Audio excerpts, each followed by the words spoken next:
Hello, everyone. My name is Kailey, and I am back today with another episode of Grief in Brief from Henry Ford SandCastles. Today, I'm going to be talking about our SandCastles philosophies. So, we'll take a closer look at the principles that guide us as an organization. We have 6 of these that lead us in our quest towards helping children and teens and adults in their grief journey towards healing and hope. Our first philosophy is that we believe that grief is a natural reaction to death or death loss in children, teens, and adults.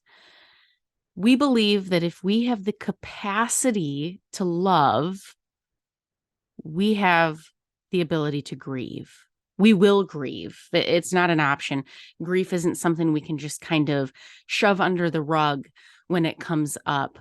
But if we have the capacity to love, it doesn't matter what age we are, where we are developmentally. If we have that capacity to love, we will grieve when we have that loss. The second pillar here is that we believe at SandCastles that within each individual is the natural capacity to heal oneself. So we believe at SandCastles in the resiliency of the children and the teens and the adults in our program, even when they can't maybe find that hope themselves, right? Because we believe that each person in our program, each individual has this natural capacity to heal oneself, right? We all have that internal resiliency.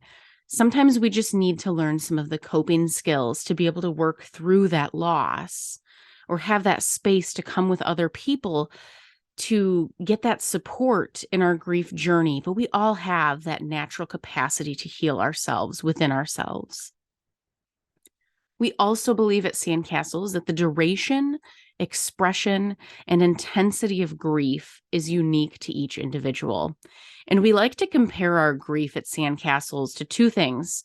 The first is a snowflake, because each snowflake is unique. There are no 2 identical snowflakes. And we also like to compare our grief to a fingerprint, right? Because nobody's fingerprint is the same either. So the duration, the expression, and the intensity of our grief is unique to each individual.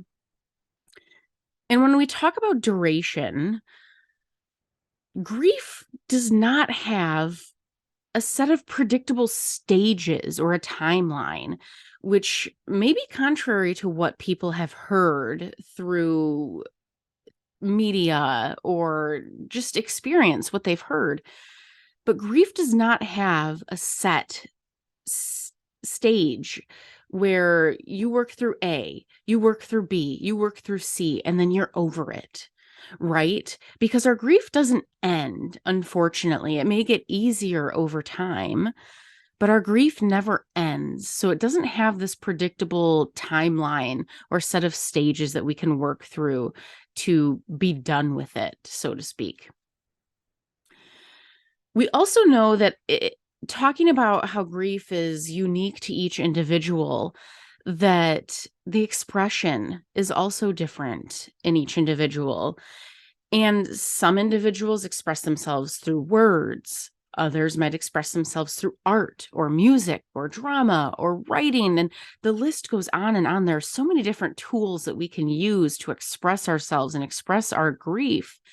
And so, of course, that expression and how each individual expresses their grief is going to be unique.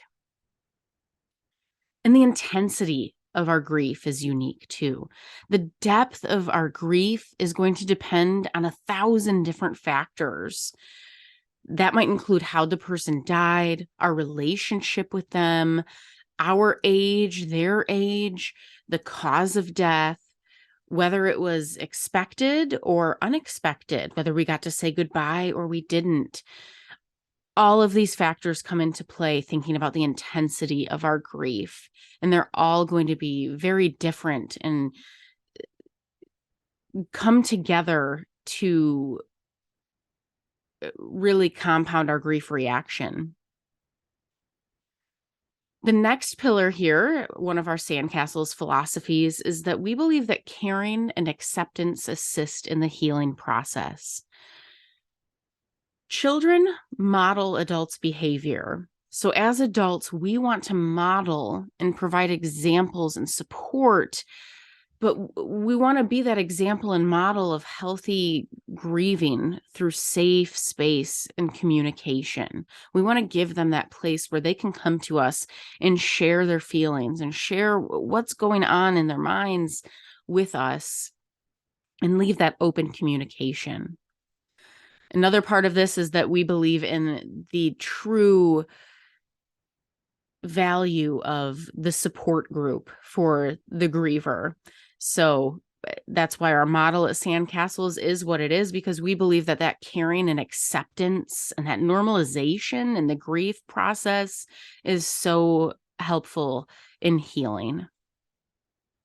Another pillar of our philosophies is that we believe that society needs a better understanding of the grief process, right? Grief isn't something that's taught in many professions, and it's just something that we as a society tend to be quiet about.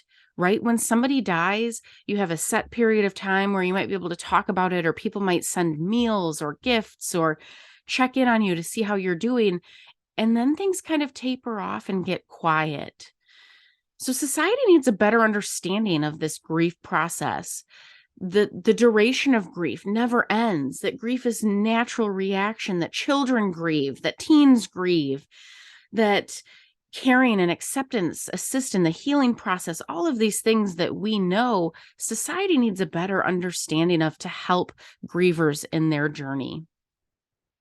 And the last pillar, one of our philosophies that I'm going to talk about today, is that we believe that children, teens, and families can help themselves and each other to facilitate grief. So that's why at SandCastles, we believe wholeheartedly in our model of allowing children and teens and adults, groups with peers around their same age that have had similar experiences, to come together in their grief journey to help facilitate their own grief through conversation, through activities, through learning coping skills. Being together with others who have experienced similar death losses is so beneficial in the grief journey and helps on that journey towards healing and hope.